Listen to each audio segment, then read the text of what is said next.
Miracle Mile is a 1988 apocalyptic thriller film written and directed by Steve Dejanat that I'd never even heard of, but was recommended to me by multiple people who saw what kind of movies I reviewed and saying I'd love this. Not gonna lie, had I not been recommended this by like 5 or 6 different people, I would have turned it off after the first 15 minutes. And I would have been an idiot for doing so, as I would have missed a genuine treat. So let's get into why that is. I described this as a post-apocalyptic Last Man Alive film when I said I was going to review it at the end of last week's video, and I was wrong. It absolutely isn't that at all. In reality, it's a love story set on the eve of a potential apocalypse, one that neither we as the audience or the characters involved have a clue is actually going to happen or not. We open with a voiceover from Anthony Edwards as Harry Washello, a musician who meets the love of his life, Julie Peters, played by Mare Winningham, at the Brea Tar Pits. They somehow instantly fall in love after spending the afternoon together and agree to go on a date once Julie gets off work at midnight. Harry, however, takes a nap and due to a power cut sleeps in, missing the date with a distraught Julie, returning to her grandmother's house thinking he'd stood her up. Harry rushes to her workplace in the hopes that she's waiting for him. Bear in mind it is now something like 4 o'clock in the morning, so he's only 4 hours late at this point. This takes around about the first 15 minutes of the 87-minute runtime, and as I said previously, I was seriously wondering if I was watching the wrong film somehow, or had people just decided to wind me up by recommending a really slow, boring love story that I have no real reason as yet to be invested in. I was thinking to myself, how the hell does this film have a Rotten Tomatoes score of 91%? So far, it's awful. And we're a quarter of the way through the film. We've had weird expository voiceovers spouting philosophy, a love story that was barely a story, or just two weird people meet and have a weird and honestly kind of awkward sort of date, before shenanigans stop them meeting back up.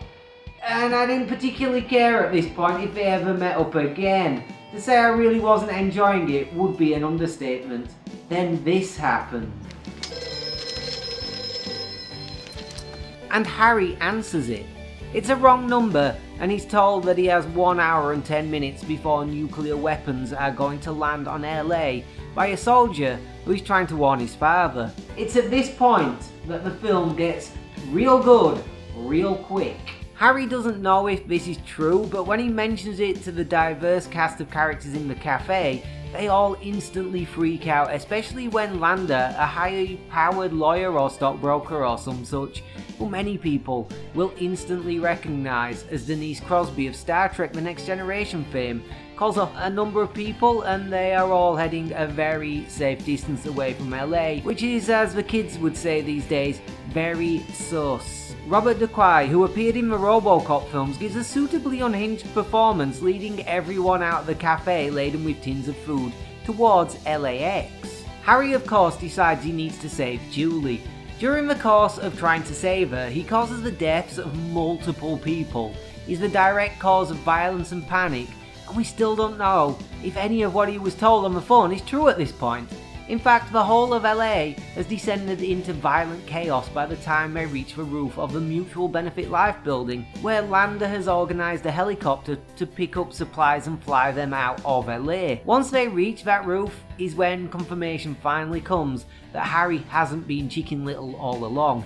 He was right, the world is ending as we see a missile streak across the sky. Just as they board the helicopter, 3 more missiles can be seen, with one of them striking close enough to cause an EMP blast and knock the helicopter's electronics out, with the helicopter crash landing in the tar pit. With Harry calming Julie down, saying they might get lucky and get a direct hit and be turned into diamonds, as the screen first fades to black, then flashes white hot as if a nuke has just hit.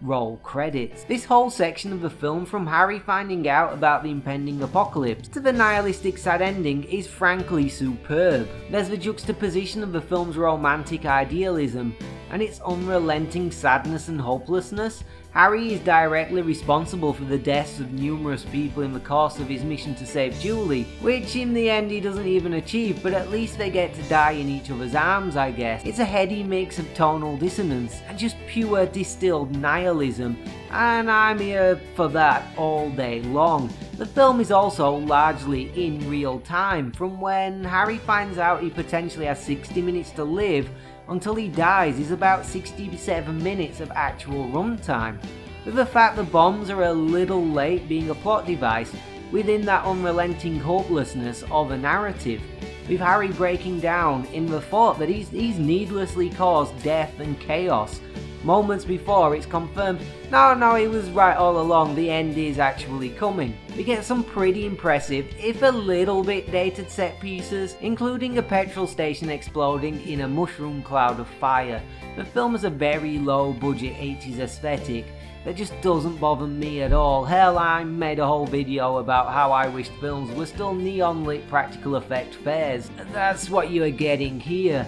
The population of Miracle Mile, seeing as the film takes its name from the area it is set, are various kooky and colourful characters who are largely played by recognisable B-movie character actors who in the main give fantastic performances.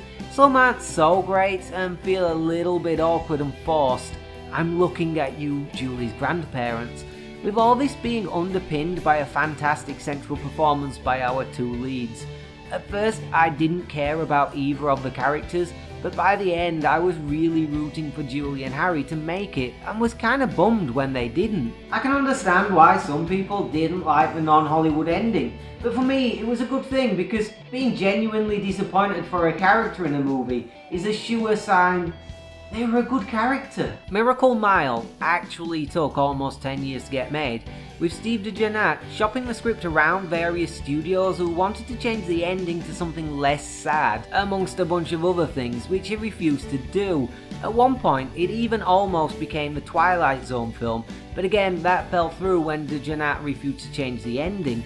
Finally, Hemdale Films gave DeJarnette a budget of $3.7 million to make the film how he wanted, which resulted in a fantastic critical reception, but less than stellar audience reception, largely due to that downbeat nihilistic ending, with the film only recouping $1.1 million at the box office. DeJarnette's only other directorial feature is another absolute cinematic bomb that will almost certainly pop up on this channel at some stage, that being Cherry 2000. I'm not surprised this was a somewhat box office dud due to its weird tonal shift and downbeat ending. That's rarely if ever resulted in box office gold due to a mix of people having no clue how to market it and general audiences having no taste. So that was Miracle Mile, an absolutely great little apocalyptic thriller that mixes the end of the world with an idealistic and in the end quite sweet and charming romance story that is probably one of the most downbeat and nihilistic endings I've ever seen. In an era when everything is just reboots, remakes, sequels and endless shitematic universes. Now there is a great description of modern cinema. Shitematic. Watching Miracle Mile is incredibly refreshing. And much like all the people who recommended it to me, I recommend it to you. If you enjoyed that, like, comment and subscribe, because next week I'll be back